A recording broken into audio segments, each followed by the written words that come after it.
sore untuk kita semua. Selamat sore. Perkenalkan, nama saya sudah disebut oleh Pak Usan, Alex Kiai.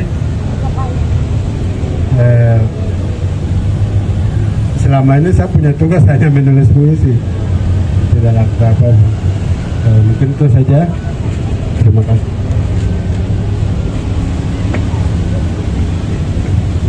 Baik, kawan-kawan, teman-teman, perkenalkan nama saya Bastian Tebai. Saya dari relawan Perpustakaan Rakyat Kamapitopi di Dogiai. Ya,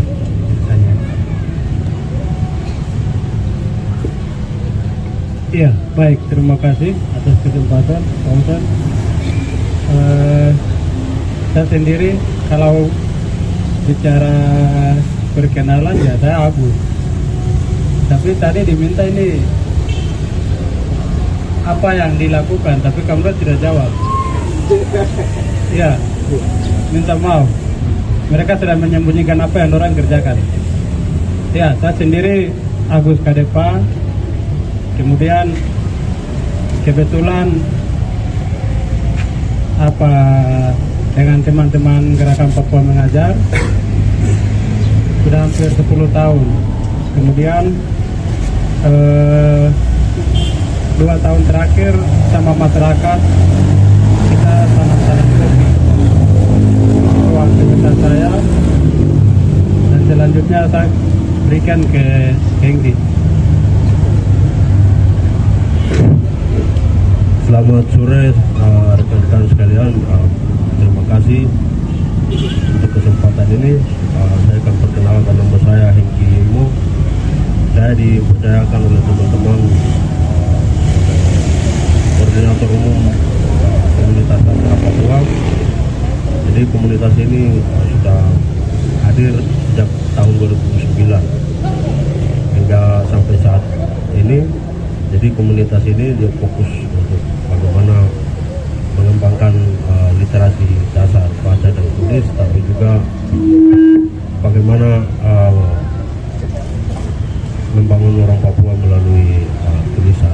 Itu saja yang selama ini kami kerja. Nanti lebih jelasnya sebentar kami akan sampaikan. Terima kasih. Saya pribadi mungkin memulai dengan bertanya, pendidikan dan literasi kan mungkin di tempat di sekitar kita kan yang kita tahu dalam lembaga-lembaga sekolah dan lain-lain lembaga. Kemudian apa yang membuat inisiatif-inisiatif ini tumbuh justru dari orang-orang yang di luar lembaga itu misalnya? Kenapa? Apa pentingnya sih kehadiran komunitas-komunitas literasi ini, dan apa mungkin yang salah dari pendidikan kita sehingga komunitas-komunitas literasi ini mesti ada? Mungkin seperti itu pertanyaan. Mungkin dari kakak Hengki dulu mungkin bisa. Oh, kakak Agus dulu mungkin bisa.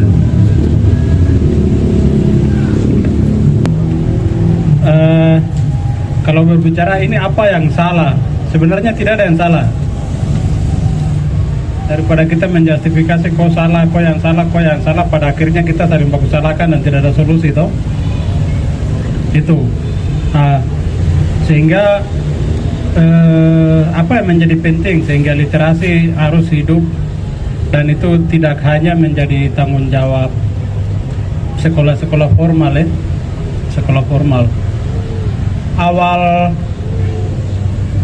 komunitas Gerakan Papua Mengajar dibentuk itu berangkat dari keresahan, Pak Ustaz. Jadi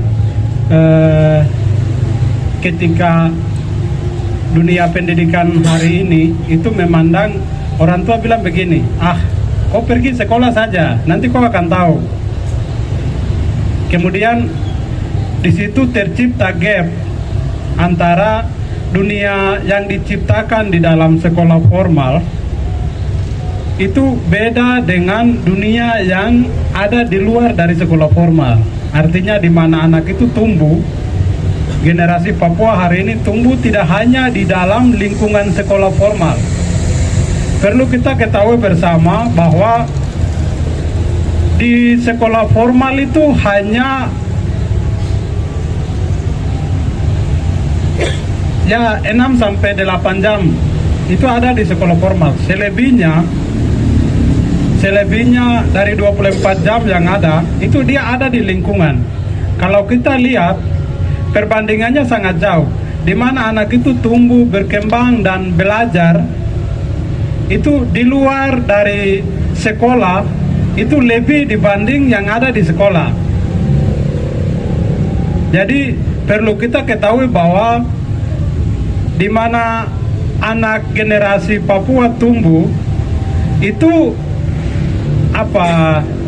tidak hanya di dalam lingkungan sekolah yang notabene-nya hanya 6 jam itu, tapi dia tumbuh dan berkembang di dalam dunia yang waktu terus berjalan dan dia terus meresapi seluruh pengetahuan, tidak hanya pengetahuan di dalam sekolah formal, tetapi seluruh pengetahuan yang berkembang di seputaran itu di mana dia masih hidup, entah itu dia dalam sekolah formal maupun di luar, itu dia meresapi itu, menerima itu, dan mempelajari itu.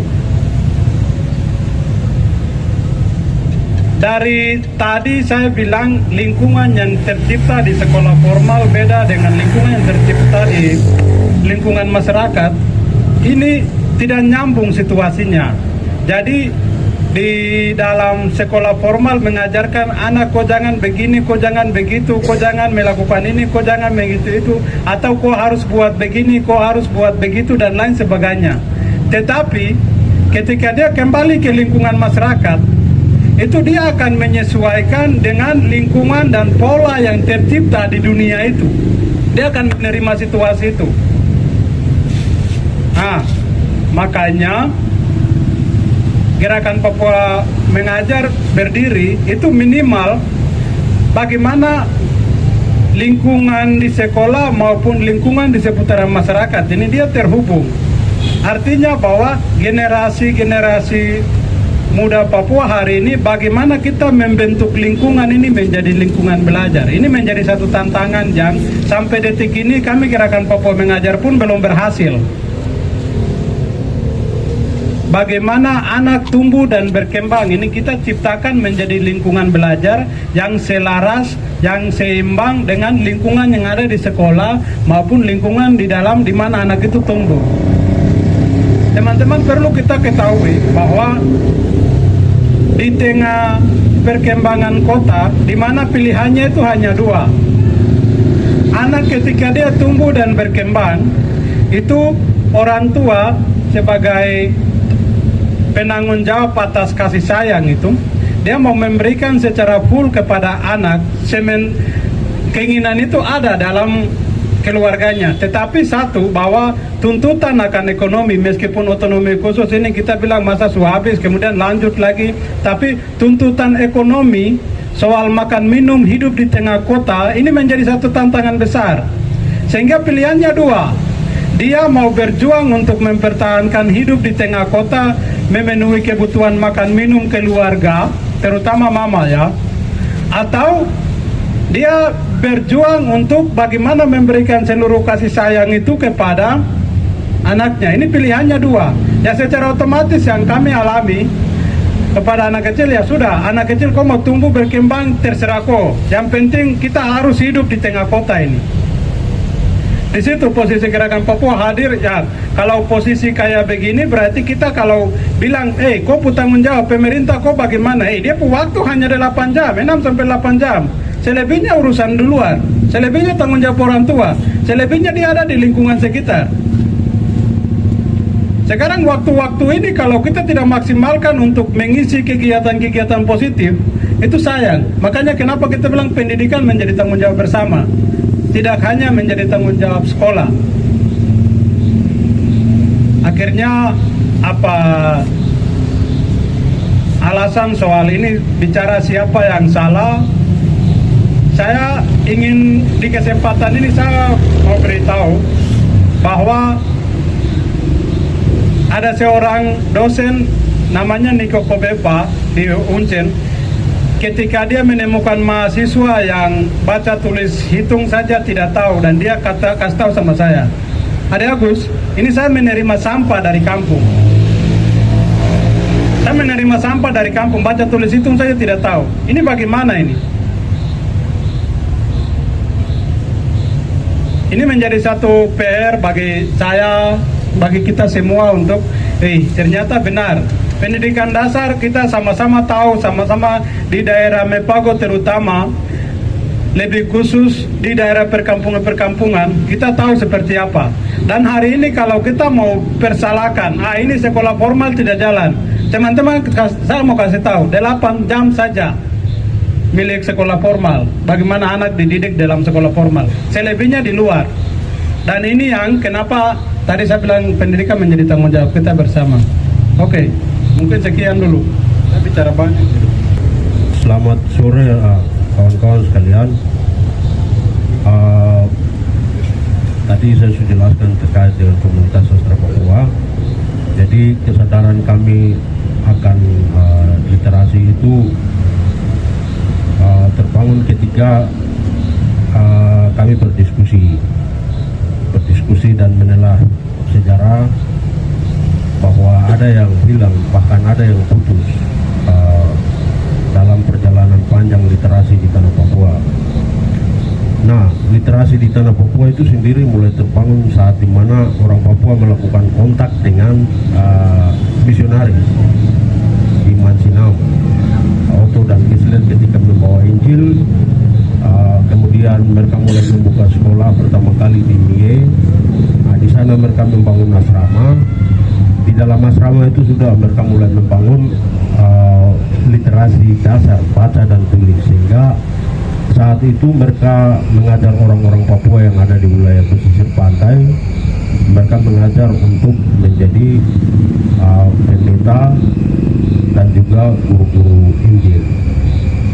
Nah, proses literasi pertama kali terbangun di saat itu. Kemudian Otto dan Gessler juga melakukan pendokumentasian bahasa daerah. Iya, itu mereka karena mereka menyadari bahwa dengan adanya perubahan maka bahasa ini akan punah, sehingga mereka melakukan pendokumentasian bahasa daerah. Nah, setelah pemerintah Belanda, kadang kita bilang pemerintah Belanda itu bagus karena proses literasi dasar itu hidup begitu. Mereka hidupkan proses literasi dasar baca dan tulis, tidak hanya berhenti di situ di baca dan tulis, tetapi setelah orang baca dan tulis mereka lakukan apa? Misalnya orang mau jadi mekanik, mereka menyediakan alat-alat itu untuk bagaimana orang-orang yang belajar mekanik itu kemudian bisa belajar langsung. Jadi ada teori tapi ada praktik langsung, sehingga kemudian orang Papua merasa bahwa mereka terbantu. Nah, perjalanan di tahun 70-an kemudian dengan adanya grup Mambesak, nah proses literasi itu dihidupkan kembali oleh Arnold Ab dan kawan-kawan melalui dokumentasi lagu-lagu bahasa daerah, juga melalui program acara pancaran Pelangi Sastra di RRI Jayapura, di Argapura sekarang. Nah, di sana mereka diberi ruang untuk bagaimana orang Papua ini bisa menampilkan mereka punya kesusastraan dari berbagai daerah, lagu-lagu lokal ditunjukkan. Nah, setelah Arnold Ab dibunuh di BSG, kemudian ke sini lagi proses literasi itu putus. Kemudian orang Papua semacam kehilangan arah. Meskipun ada pendidikan formal, tetapi kadang orang menganggap bahwa pendidikan formal masih terlalu formal dan belum menyentuh orang-orang asli Papua.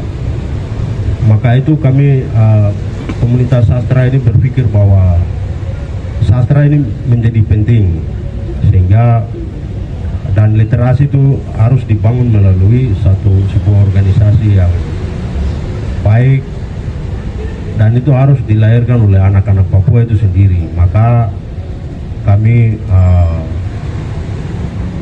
mendorong adanya komunitas ini agar supaya bagaimana kita punya bahasa daerah, kita punya kebudayaan itu kita sendiri yang tulis, kita sendiri yang belajar, dan kita sendiri mengajar kepada kita punya teman sesama orang Papua. Nah, proses-proses ini yang kemudian kami kerjakan selama ini. Jadi kami sudah sejak 2009 sampai sekarang kami mengisi berbagai kegiatan dan program yang kami buat sendiri tanpa dukungan dari pemerintah. Pemerintah bagi kami hanya mitra saja begitu. Kami punya program sendiri. Nah, program-program yang kami buat itu menyasar di anak-anak Papua semua.